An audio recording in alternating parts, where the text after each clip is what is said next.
واعتصموا بحبل الله جميعا ولا تفرقوا.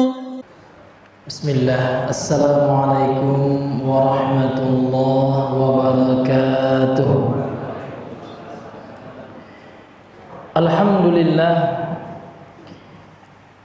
الحمد لله الذي أرسل رسوله بالهدى ودين الحق ليظهره على الدين كله وكفى بالله شهيدا. أشهد أن لا إله إلا الله وحده لا شريك له وأشهد أن محمدا عبده ورسوله. اللهم صل وسلم وبارك وزد وأنعم على رسولنا محمد وعلى آله وأصحابه ومن صار على نهجه وتمسك بسنته إلى يوم الدين. قال الله تعالى في القرآن الكريم: يا أيها الذين آمنوا اتقوا الله حق تقاته ولا تموتن إلا وأنتم مسلمون. أما بعد أيها المسلمون معاشر المسlimin wal muslimat rahimani wa rahimakumullah. Kembali kita bersyukur kepada Allah Subhanahu wa taala. Allah Subhanahu wa taala telah memudahkan kepada kita untuk bisa mengerjakan kewajiban kita salat maghrib berjamaah tadi. Kemudian Allah juga telah memudahkan kepada kita untuk kembali bertemu, bermajelis karena Allah, bermajelis dalam rangka membacakan firman-firman Allah dan hadis-hadis Rasulullah sallallahu alaihi wasallam. Oleh sebab itu, ma'asyiral muslimin wal muslimat, marilah kembali kita memperbaharui niat kita, memurnikan niat kita hanya kepada Allah Subhanahu wa taala. Kita melangkahkan kaki ke masjid ini murni hanya mengharapkan ridha janji Allah dan Rasulnya. Apa janji Rasul sallallahu alaihi wasallam? Sebagaimana hadis yang sering kami sampaikan, hadis riwayat Imam Al-Bukhari. Rasul bersabda, "Man ghada ilal masjidi aw raha." Barang siapa yang pergi pulang ke masjid, a'addallahu lahu nuzulahu kullama ghada aw raha. Setiap kali dia pergi ke masjid ketika ikhlas niatnya karena Allah, maka kelak di hari kiamat di surga Allah menyiapkan hidangan, makanan, minuman baginya. Itu yang kita niatkan Bapak Ibu. Jadi kita murnikan lagi niat kita datang ke masjid ini betul-betul mengharapkan ridha Allah, mengharapkan kebahagiaan di akhirat, di hari yang kata Allah tidak berguna harta ketika itu. Tidak bisa seseorang menembus, menyogok malaikat, menebus siksa Allah dengan uang dan hartanya, atau dengan jabatan dan kedudukannya, atau dengan anak-anaknya. Yauma la yanfa'u malun wala banun. Ingatlah suatu hari, kata Allah, di hari yang tidak lagi bermanfaat malun wala banun, mal harta dan juga anak-anak, illa man atallaha biqalbin salim, kecuali orang yang datang kepada Allah dengan hati yang selamat. Dan kita berdoa kepada Allah, mudah-mudahan kita diikhlaskan niat kita karena Allah Azza wa Jalla. Amin ya mujibas sa'ilin. Kemudian salawat dan salam kepada Nabi besar Muhammad sallallahu alaihi wasallam.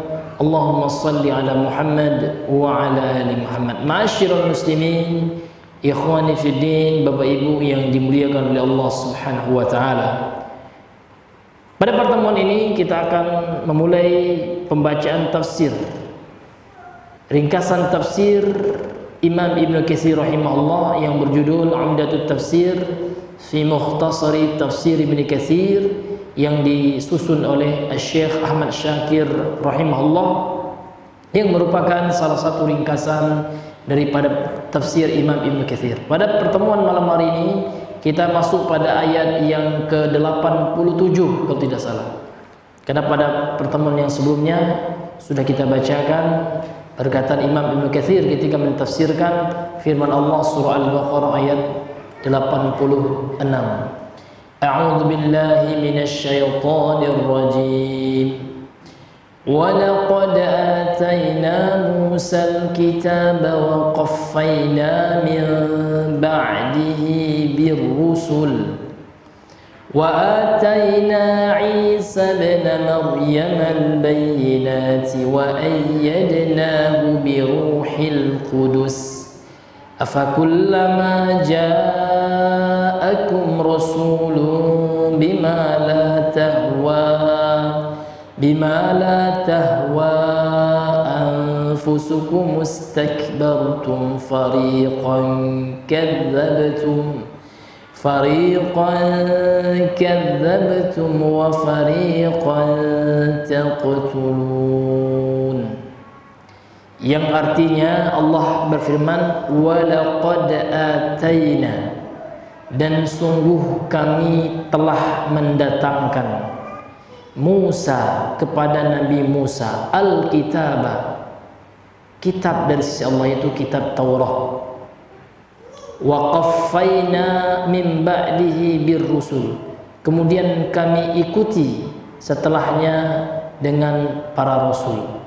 Allah utus para rasul setelah Nabi Musa alaihissalam. Wa atayna Isa ibn Maryam al-bayyinat, dan kami mendatangkan kepada Nabi Isa bin Maryam pula keterangan-keterangan, yaitu berupa Injil. Wa ayyadnahu bi ruhil qudus, dan kami kuatkan dia Nabi Isa dengan roh yang suci. Maksudnya adalah Jibril alaihissalam, karena Roh Kudus ini sebutan kepada malaikat Jibril alaihissalam. Afakullama ja'akum rasulun, apakah setiap datang seorang rasul kepada kalian wahai Bani Israel, bima la tahwa anfusukum, dengan apa-apa rasul itu datang membawa kitab suci yang tidak sesuai dengan hawa nafsu kalian, istakbartum, maka kalian sombong tidak mau mengikutinya. Fa fariqan kadzabtum, sebagian kalian dustakan daripada rasul yang diutus.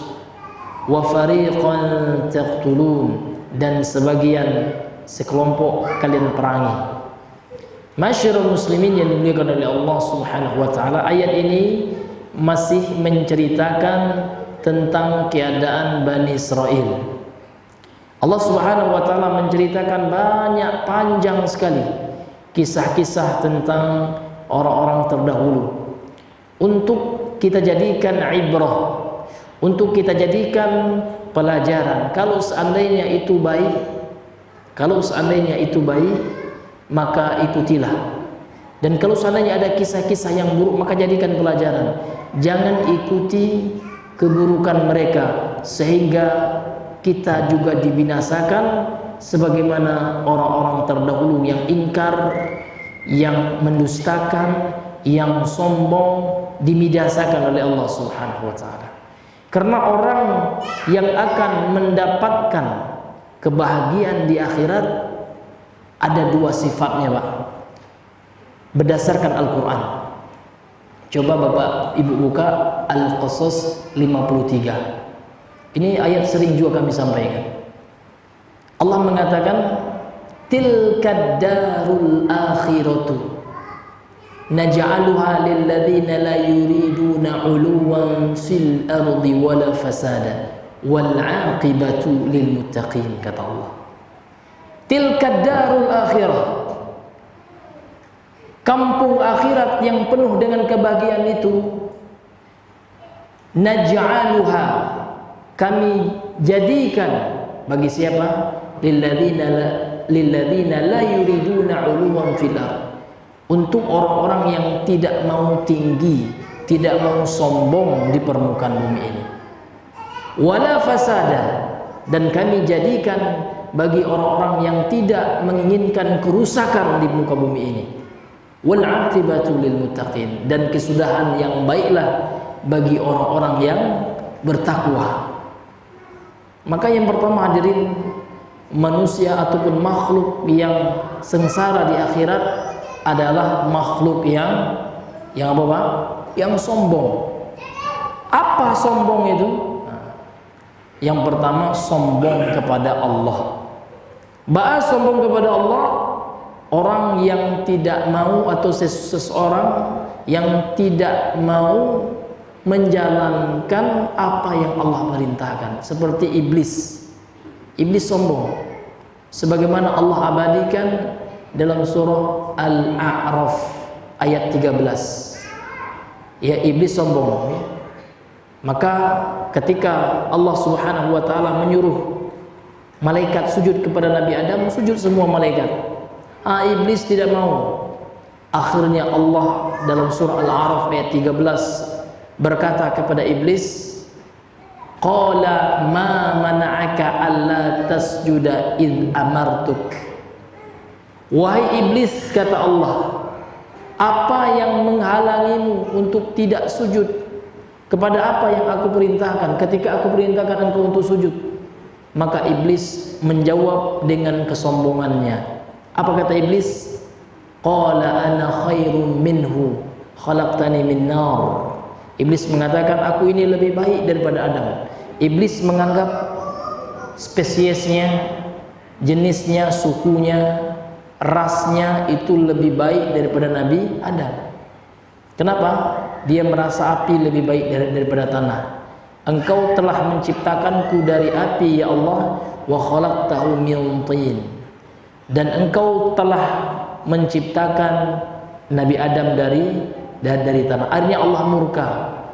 Qala khruj min qala fahbit minha, kata Allah. Ketika Allah mendengar ucapan iblis ini, Allah mengatakan qala fahbit minha. Kalau begitu berangke, ya, enyah engkau dari surga, turun engkau. Fama yakunu laka an tatakabbar. Tidak pantas engkau sombong fiha, di dalam surga itu, ya. Wakhruj innaka minas saghirin. Keluarlah engkau iblis, sesungguhnya engkau termasuk orang-orang yang terhina, kata Allah Subhanahu wa taala. Namun iblis, Bapak Ibu, sebelum keluar masih sempat meminta kepada Allah. Kalau begitu ya Allah, kalau seandainya aku dikeluarkan, qala anzirni ila yaumi yub'atsin, ya. Yub'atsun, afwan. Maka iblis mengatakan, ya Allah, tangguhkan usiaku, tangguhkan umurku sampai hari pembalasan. Kemudian Allah mengabulkan doa iblis. Ini menunjukkan apa, Pak? Menunjukkan jangan seorang muslim itu berputus asa dengan doa kepada Allah. Kenapa? Karena iblis saja berdoa Allah kabulkan. Padahal iblis sudah sombong. Padahal iblis sudah dikutuk oleh Allah itu. Namun iblis masih berdoa, qala anzirni ila yaumi yub'atsun. Ya Allah, tangguhkan aku, ya Allah, panjangkan usiaku sampai hari pembalasan. Maka Allah mengatakan, qala innaka minal munzarin. Iya, aku kabulkan doamu, engkau termasuk orang-orang yang Allah panjangkan usianya sampai hari kiamat. Sehingga iblis sampai hari ini masih hidup. Sehingga sudah hebat ilmu iblis, ya, sudah panjang usianya, sudah tahu bagaimana strategi, bagaimana taktik untuk menyesatkan manusia. Kemudian iblis berkata, qala fabima aghwaytani. Karena engkau telah menganggap aku sesat, ya Allah, engkau telah memvonis aku sesat, ya Allah, maka iblis dendam. La aq'udanna lahum siratakal mustaqim. Sungguh aku akan menghalangi mereka, anak cucu Adam, sampai hari kiamat dari jalanmu yang lurus. Lihat iblis, Pak, pendendam. Jadi seluruh orang yang pendendam itu mengikuti iblis. Ya, ada orang yang suka dendam dengan orang lain, yaitu iblis, laknatullah alaih. Karena itulah sifat iblis. Iblis sendiri mengungkapkan dendamnya kepada Allah. Ya Allah, karena engkau telah menyesatkanku, ya Allah, sungguh akan aku balas anak cucu Adam. Aku sesatkan pula anak cucu Adam itu. Maka Allah Subhanahu wa taala mengatakan, wakhruj minha madhmuman madhura. Keluar engkau, kata Allah, usir. Keluarlah engkau dari surga itu dalam keadaan terhina dan tercela. Laman taba'aka minhum la'amla'anna jahannama minkum ajmain. Siapa saja dari manusia yang mengikutimu, aku telah menyediakan bagi mereka jahanam bersamamu. Kalau manusia mengikuti seperti tingkahmu, sombong terhadap Allah, tidak mau mentaati Allah, kelak akan aku gabungkan manusia itu bersamamu, sama-sama menjadi penghuni neraka jahanam. Na'udzubillahi min dzalik. Maka untuk itu hadirin yang dimuliakan oleh Allah, itu singkat cerita ya. Maka kita mesti mengetahui tipu daya iblis. Jangan sampai kita tertipu, tergoda oleh iblis. Salah satu tipuan iblis itu Pak, iblis sungguh tidak senang orang itu bertobat. Kalau ada orang yang ingin tobat, menyesal, ingin kembali kepada Allah, iblis akan dengan sekuat tenaga dan bala tentaranya menghalangi orang untuk tobat. Enggak usahlah kamu tobat, kata iblis. Sudah banyak dosamu, Allah tidak akan mengampuni dosamu. Sehingga orang berputus asa. Ini perangnya iblis. Padahal Allah itu senantiasa menerima tobat kita. Allah senang sekali. Siapapun yang banyak berbuat maksiat, jangan berputus asa. Karena Allah sangat gembira, senang sekali dengan tobatnya seorang hamba. Bahkan diceritakan dalam hadis Sahih Al-Bukhari, Allah itu lebih senang tobatnya seorang hamba ketimbang ada seorang hamba yang membawa perbekalan, membawa onta, di atas onta itu ada perbekalannya di padang pasir yang tandus, ketiduran dia.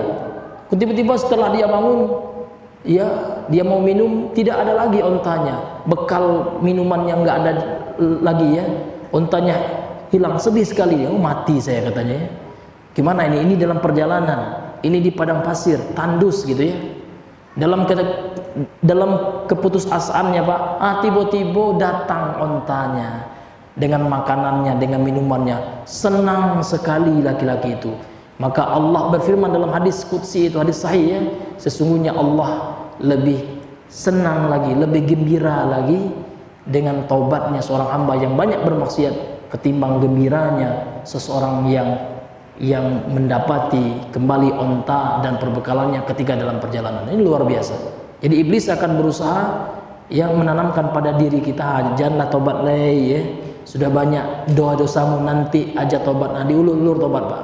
Rupanya mati belum bertobat. Na'udzubillahi min dzalik. Ini Bapak Ibu yang dirahmati oleh Allah Subhanahu wa taala.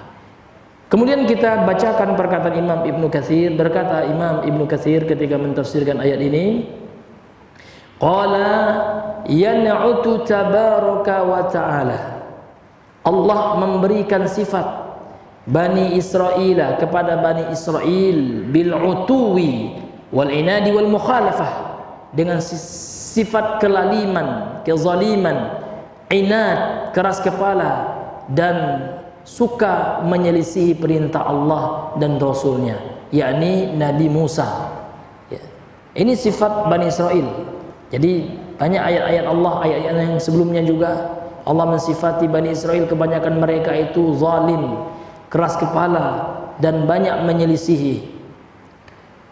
Wal istikbari, dan sombong. Ini juga sifat Bani Israel, sombong. Alal anbiya'i, kepada para nabi. Angkuh Pak, tidak dihormati apa yang dibawakan oleh nabi mereka. Mereka anggap sepele gitu.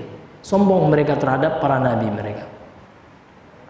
Wa annahum innama yattabi'una ahwa'ahum, yang mereka ikuti itu hanyalah hawa nafsu mereka. Jadi Bani Israel ini sifatnya Pak, kalau seandainya ayat yang disampaikan oleh para rasul mereka sesuai dengan keinginan mereka, sesuai dengan kepentingan mereka, itu mereka terima. Ini cocok ayatnya kan. Tapi kalau seandainya apa yang dibawa oleh para rasul mereka tidak sesuai dengan keinginan dan hawa nafsu mereka, maka ditolak oleh mereka. Maka Allah katakan dalam ayat yang sebelumnya, afatu'minuna bi ba'dil kitabi wa takfuruna bi ba'd, kata Allah. Apakah kalian itu beriman kepada sebagian ayat dan kalian ingkar kepada sebagian yang lain? Jangan seperti itu, kata Allah. Kalau beriman itu berimanlah secara kafah. Maka Allah mengingatkan dalam ayat yang lain supaya seorang itu mengimani ayat Al-Quran seluruhan, secara menyeluruh. secara totalitas, jangan sebagian yang sesuai dengan hawa nafsu saja. Jadi kalau cara beragama seseorang itu hanya beriman kepada sebagian saja, kalau sesuai dengan kepentingannya dia ini cocok ustadznya, kalau ustadznya cocok dengan dia ini mantap. Tapi kalau nyinggung dia karena pucak kadanya enggak cocok, ini masuk Pak perangai orang Bani Israel. Begitu dia Bani Israel Pak, bahkan diperanginya nabi yang enggak sesuai dengan mereka itu diperangi oleh Bani Israel, bahkan ada yang dibunuh. Na'udzubillah, Nabi Zakaria dibunuh oleh Bani Israel. Na'udzubillahi min dzalik. Inilah perangainya Bani Israel, supaya kita jangan mengikuti perangai-perangai ya Bani Israel yang Allah sebutkan dalam Al-Qur'an ini Bapak Ibu. Kemudian Imam Ibnu Katsir melanjutkan, fadzakara ta'ala annahu ata Musal kitaba. Dalam ayat ini Allah menyebutkan bahwasanya Allah mendatangkan, memberikan kepada Nabi Musa kitab. Wa huwa at-Tauratu, dia adalah At-Taurah ya. Jadi At-Taurah adalah kitab suci Allah yang Allah turunkan kepada Nabi Musa. Kemudian Taurah ini sudah dirubah-rubah. Ini Pak, Taurat ini Pak, ini sudah dirubah oleh orang Yahudi kontemporer. Jadi kalau di agama Yahudi sekarang Torah namanya, Torah. Jadi Torah itu tidak murni lagi Pak, karena memang sudah dirubah sesuai dengan kepentingan pendetanya, sesuai dengan kepentingan ahlul kitab mereka. Faharrafuha, ini kata Imam Ibnu Katsir, kemudian mereka mendistorsinya, merubahnya, mentahrifnya ya, maknanya mereka rubah terkadang, walaupun lafaznya terkadang tidak dibiarkan, namun tahrif pada makna, tahriful makna, dan terkadang juga tahriful lafzi, lafaznya mereka rubah, mereka distorsi. Wabaddaluha, dan mereka ganti, mereka rubah dan mereka ganti, diganti dengan perkataan manusia, sehingga tidak murni lagi. Karena kitab suci yang Allah menjamin kemurniannya sampai hari kiamat sebelum diangkat, karena Al-Quran ini Pak, di hari kiamat, di antara ciri-ciri hari kiamat besar, nanti di hari kiamat Pak, Al-Quran itu Allah angkat, tidak ada lagi yang tersisa. Di tulisan pun nggak ada lagi, hilang. Boleh jadi karena manusia sudah tidak fokus kepada agama, tidak ada lagi kecenderungan manusia kepada agama. Para penghafal Al-Quran Allah matikan semuanya, Allah wafatkan. Itu diantara ciri-ciri besar tanda hari kiamat. Al-Quran tidak ada lagi di permukaan bumi. Makanya saya pernah lihat dialog podcast ya, ada seorang pembawa acara dengan seorang hafiz. Jadi pembawa acara ini mengatakan, ya coba ambil ini Al-Quran ini, ya khudh hadza, ambil ini. Diambil oleh hafiz ini kan, dibukanya kosong gitu ya, rupanya cuma sampulnya aja Al-Quran Pak, isinya kosong gitu. Kemudian pembawa acara ini bertanya, bagaimana kalau seandainya Al-Quran yang ada di hafalanmu itu Allah kosongkan, Allah cabut sebagaimana tidak ada dalam mushaf ini. Akhirnya nangis ya, dia tidak bisa membayangkan kalau seandainya dicabut Al-Quran bagaimana lagi ya. Hilanglah ini ya, sesuatu yang paling berharga gitu. Begitulah gambarannya Pak, kelak di hari kiamat itu, di penghujung dunia, mau hari kiamat itu Al-Quran itu dicabut oleh Allah Subhanahu wa ta'ala. Ini disebutkan dalam hadis sahih tentang ciri-ciri hari kiamat. Bapak Ibu yang dirahmati oleh Allah, kita kembali kepada pembahasan kita bahwasanya Taurah itu, kata beliau, kata Imam Ibnu Katsir, itu sudah mengalami distorsi, sudah dirubah, sudah diganti Pak.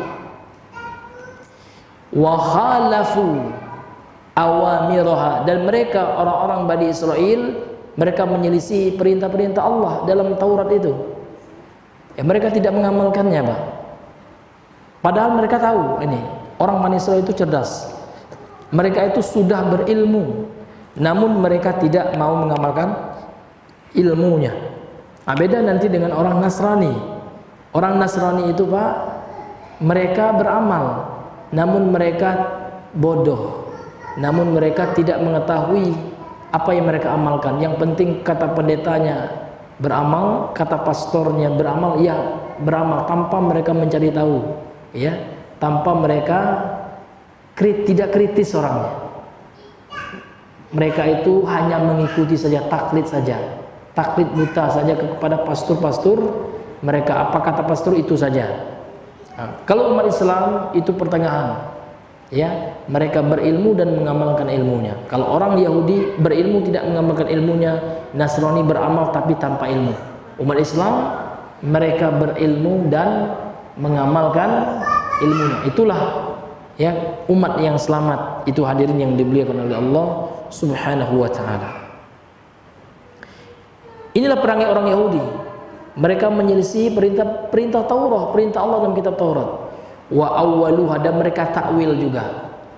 Ya, mereka cari-cari makna yang batil, yang tidak sebenar, yang tidak sesuai dengan makna yang sebenarnya untuk mencocoki hawa nafsu mereka.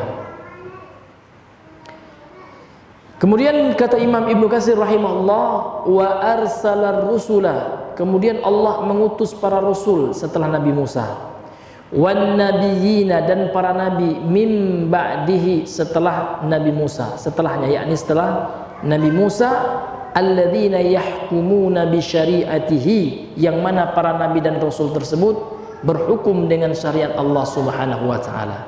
Kama qala ta'ala, sebagaimana dalam ayat lain Allah taala berfirman, inna anzalna at-taurata fiha hudaw wa nur, ya.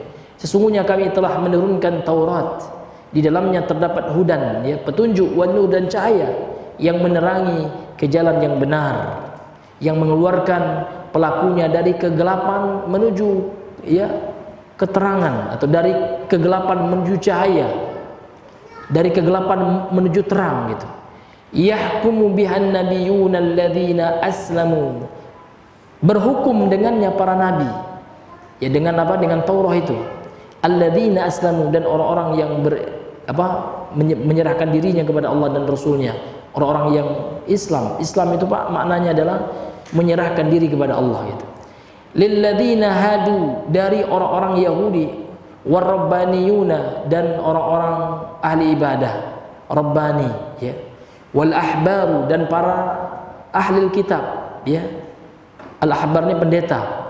Bimastuhfidhu min kitabillahi wa kanu alaihi syuhada, terhadap apa yang tersimpan, gitu, ya, apa yang ada dari kitab Allah, dan mereka menjadi saksi atas hal itu. Jadi memang ada Pak orang-orang Yahudi. Adakah orang-orang Yahudi yang beriman? Ada orang Yahudi yang beriman kepada Taurat yang asli. Kemudian kalau seandainya datang syariat Nabi Muhammad SAW, mereka beriman kepada Nabi Muhammad. Itulah orang Yahudi yang Muslim. Jadi kalau ada orang sekarang mengaku Yahudi namun tidak beriman kepada Nabi Muhammad, itulah ahlul kitab yang kafir. Maka ahlul kitab itu memang ada dua, Pak. Adakah ahlul kitab yang beriman? Betul ada. Yahudi yang beriman ada. Yahudi yang mengikuti syariat Nabi Musa, yang belum datang penyempurna syariat, yakni syariat Islam. Kalau sudah datang syariat Islam, Pak, syariat Nabi sebelumnya itu sudah expire, ya, sudah tidak berlaku lagi, karena sudah disempurnakan oleh apa, Pak? Oleh syariat Rasulullah. Karena syariat Islam ini penyempurna, Pak, penyempurna seluruh syariat para nabi dan rasul sebelumnya. Makanya kalau seandainya ada orang Yahudi sekarang, kalau beriman pasti dia beriman kepada Nabi. Tapi kalau dia ngaku Yahudi kemudian tidak percaya dengan Al-Quran, tidak beriman kepada Rasulullah, ini Yahudi juga, betul, namun Yahudi kafir. Kalau Yahudi yang beriman, dia beriman dengan Taurat yang asli, dan kita pun wajib, Pak, kita wajib. Namun Taurat itu ketika turun Al-Quran sudah tidak berlaku lagi. Sehingga pernah suatu ketika dalam Sahih Al-Bukhari, ya, Umar bin Khattab memegang Taurat. Maka ketika dilihat oleh Nabi, nampak oleh Nabi, ya, maka Nabi mengatakan kepada Umar, laukana Musa hayyan, kalau seandainya Musa hari ini hidup, mawasi'u ila tiba'i syariati, maka tidak boleh dia mengikuti Taurat itu kecuali hanya mengikuti syariatku. Seperti itu. Sehingga apa? ketika turunnya Nabi Isa kelak di hari kiamat, maka Nabi Isa berhukum dengan Al-Quran. Nabi Isa mengikuti Al-Quran, tidak mengikuti Injil lagi. Sementara Injil itu diturunkan kepada siapa, Pak? Kepada Nabi Isa alaihissalam. Seperti itulah ya apanya ya kebenarannya gitu. Bahwasanya agama Islam ini adalah penyempurna agama-agama yang sebelumnya. Karena Al-Quran itu, Pak, kitab suci penyempurna itu. Seluruh kitab suci yang telah Allah turunkan sebelum Nabi Muhammad sallallahu alaihi wasallam. Ma'asyiral muslimin yang semoga dirahmati oleh Allah Subhanahu wa taala. Kemudian berkata Imam Ibnu Katsir rahimahullah wal ayah. Walihada qala ta'ala, oleh sebab itu ya Allah taala berfirman sebagaimana dalam surah Al-Baqarah 87 tadi, wa qaffayna min ba'dihi birrusul. Qala As-Sudi, beliau menukilkan perkataan Imam ahli tafsir dari kalangan tabi'in, yaitu Imam As-Sudi.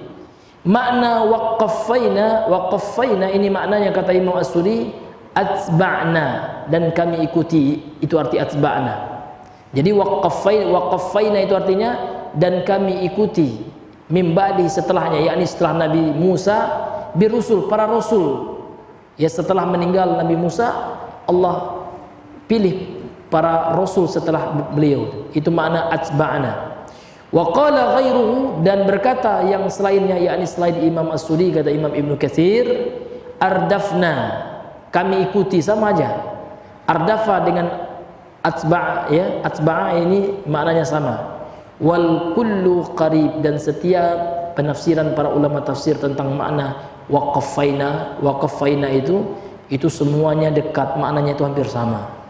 Ya, yakni dan kami ikuti, itu Pak kalau bahasa awalnya. Waqaffaina itu dan kami ikuti setelah Nabi Musa itu ya Allah angkat ya rasul-rasul yang lain gitu. Kama qala ta'ala, sebagaimana Allah Subhanahu wa taala ya berfirman dalam ayat yang lain, tsumma arsalna rusulana tatsra, kemudian kami utus rasul-rasul kami saling bergantian, tatsra gitu ya, saling berkesinambungan. Setelah Nabi Musa, kemudian setelah kerasulan beliau, Allah utus para rasul yang lain ya. Hatta khutima anbiya'u bani Israil bi'isa bin Maryam, sampailah ya khatami oleh Allah, diakhiri oleh Allah nabi dari Bani Israel dengan Nabi Isa bin Maryam. Jadi Nabi Isa bin Maryam ini, Pak, nabi dari kalangan Bani Israel yang terakhir gitu. Makanya Imam Ibnu Katsir berkata, hatta khutima anbiya'u Bani Israil bi Isa bin Maryam, sampai ya diakhiri gitu ya, disempurnakan para nabi dari Bani Israel dengan Nabi Isa. Sehingga Nabi Muhammad itu bukan berasal dari Bani Israel, namun beliau berasal dari apa, Bang? Bani Ismail. Karena Israel ini, Pak, Israel ini artinya apa? Ini berasal dari bahasa Hebrew. Ya, bahasa apa ya, bahasa apa, Pak? Ibrani, ya, lupa pula ya. Bahasa Inggrisnya ingat ya, bahasa Ibrani ya. Artinya adalah Israel itu, Pak, Isra itu artinya abdun, Allah. Jadi Israel itu artinya hamba Allah, Abdullah. Dan Israel itu adalah nama lain dari Nabi Ya'qub alaihissalam. Dan Nabi Ya'qub ini adalah anak Nabi apa, Bang? Ishak. Betul ya. Ya'qub anaknya siapa, Pak? Yusuf ya. Nabi Ishak ini anak siapa, Bang? Nabi Ibrahim alaihissalam ya, adik Ismail. Ismail dulu yang paling tua, Pak ya. Istri beliau dua gitu ya, satu Hajar, satu Saroh ya. Istri pertama beliau Saroh, namun beliau qadarullah belum dapat anak gitu ya. Kemudian menikah lagi dengan Hajar, dan beliau dikaruniai anak yang pertama Ismail. Setelah dapat anak yang pertama dari istri yang kedua, balik lagi beliau kepada istri yang pertamanya, Allah karuniai lagi anak gitu, dapatlah Ishak. Jadi wallahu alam Pak ya, apakah ini suatu ada rahasia atau apalah, kita nggak mau juga cocok logi gitu ya. Mungkin ini solusi juga bagi orang yang belum dapat anak gitu ya. Coba nambah lagi gitu. Tapi syaratnya mungkin yang mampu Pak, yang mampu. Kita menyarankan bukan yang nggak mampu. Karena ini ada kawan Pak, ada teman saya pribadi, pernah juga beliau dulu lama 8 tahun di Yaman ya. Menikah, beliau nggak punya anak, sudah 20 tahun menikah nggak dapat anak-anak Pak. Kemudian sampai ke Indonesia belum juga dapat anak. Akhirnya beliau memutuskan untuk, karena juga secara finansial ekonomi juga mampu, menikah lagi. Setelah menikah itu Pak, dapat anak dari istri yang kedua. Setahun setelah itu hamil istri yang pertama. Ini persis seperti apa kisah Nabi, ya kisah Nabi Ibrahim ini sama nih. Ya. Mungkin ini solusi juga, tapi wallahu alam ya, itu hanya cocok logi saja Pak, bukan suatu hal yang pasti. Karena masalah anak itu di tangan Allah, itu takdir Allah. Wallahu taala a'lam bishawab. Bapak Ibu yang dirahmati oleh Allah Subhanahu wa taala. Jadi Pak ya, penutup para nabi dari Bani Israel itu adalah Nabi Isa.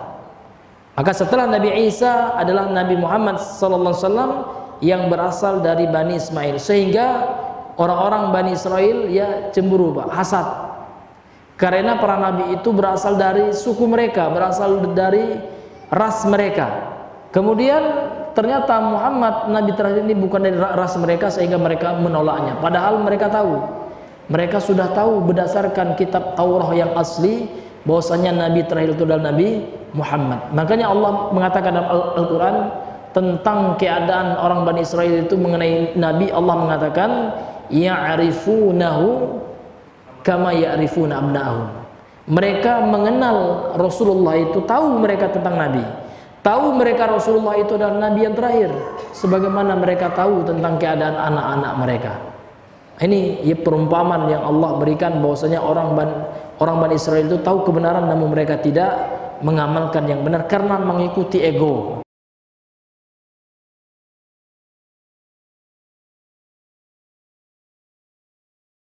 Nabi Musa itu pasir, melainkan itu adalah dari Allah Subhanahu wa taala. Kemudian mengatakan dari sisi Allah yang bisa mampu mengubah lautan. Ini luar biasa. Namun setelah itu Pak, Bani Israel masih tetap ingkar, masih tetap mau menyembah selain Allah. Nampak sebagian kaum menyembah anak lembu ya, minta pula dia dibuatkan patung dari anak lembu. Nauzubillahi dari, padahal mereka sudah menyaksikan kebesaran Allah, namun mereka tetap kufur, tetap condong kepada kemusyrikan dan kekufuran. Begitulah ya tingkah laku buruknya Bani Israel. Ini Bapak Ibu yang dirahmati. Kemudian Imam Ibnu Katsir mengatakan di sini ma yadulluhum bihi ala sidqihi, yang menunjukkan kepada mereka, kepada Bani Israel akan kebenaran Nabi Musa. Itulah fungsinya mujizat itu Pak, untuk menguatkan dakwah beliau, untuk membuktikan apa yang beliau bawakan itu bukan atas kehendak beliau pribadi. Apa yang dibawa oleh para nabi itu adalah kehendak Allah. Mereka hanya sebagai utusan, mereka hanya sebagai yang penyambung lidahnya Allah Subhanahu wa taala. Mereka wakil Allah, utusan Allah saja. Rasulullah itu utusan. Allah mengutus mereka menyampaikan ayat-ayat Allah, menyampaikan perkataan Allah, firman Allah. Namun masih tetap didustakan oleh kaum mereka. Begitulah ya sifat keadaan para rasul. Jadi apa pelajaran yang bisa kita ambil? Kalaulah para rasul saja yang mana mereka membawa kita suci, Allah menyampaikannya kepada umatnya dengan mukjizat, itu masih ditentang oleh kaumnya. Apalagi kita dapat mukjizat kaum makhluk lalu gitu ya. Cuma modal hafal Al-Quran, belajar Al-Quran, sedikit pula ilmunya, itu sampaikan. Tidak diterima, ditolak, ditentang, itu sudah biasa. Itu Rasulullah. Ya, karena setiap para nabi dan rasul dan orang-orang yang mengikuti mereka itu akan dipuji oleh Allah dengan apa? Dengan berbagai bentuk penolakan. Karena kewajiban kita bukan memberikan hidayah taufik. Ingat Pak ya, kewajiban kita memberikan nasihat, menyampaikan ayat Allah itu hanya sekedar menyampaikan dengan cara yang bijaksana, dengan cara yang hikmah. Dalam rangka mengamalkan firman Allah, "Ud'u ila sabili rabbika bil hikmati wal mau'izatil hasanah wajadilhum billati hiya ahsan." Dan serulah mereka, ajarlah manusia itu ke jalan Tuhanmu, ke jalan Allah bil hikmah. Jadi caranya itu hikmah. Jadi hikmah itu artinya apa? Hikmah itu artinya sesuai dengan keadaan, itu hikmah. Menempatkan sesuatu sesuai dengan tempatnya. Misal, ya dalam suatu kampung itu orang belum paham tauhid, masih banyak syirik, ya. Tapi secara ibadahnya, menurut dia zikir jamaah dia, jangan gurunya dulu yang dibahas, jangan zikir jamaahnya dulu, tauhidnya dulu, itu yang hikmah. Artinya apa? Kita memprioritaskan sesuatu yang lebih besar manfaat. Walaupun dia nggak dulu nanti nggak diterjemah, tapi masih pakai dulu, mana yang salah? Dosanya mana yang salah? Tentu dosa. Kita lihat mana skala kita dahulukan yang prioritas dulu. Ini contohnya dakwah dengan hikmah yang ada dia diberikan oleh Allah. Masya Allah, sudah masuk Islam ya. Jika terasa saja sudah masuk Islam, mungkin kita cukupkan dulu sampai di sini pembahasan kita pada malam hari ini. Mudah-mudahan Bapak Ibu yang sedikit ini yang pendek ini bisa bermanfaat terhadap saya pribadi, kemudian juga bisa kita ambil pelajarannya untuk kita bersama. Subhanallah wa bihamdika, asyhadu an la ilaha illa anta, astaghfiruka wa atubu ilaik. Assalamualaikum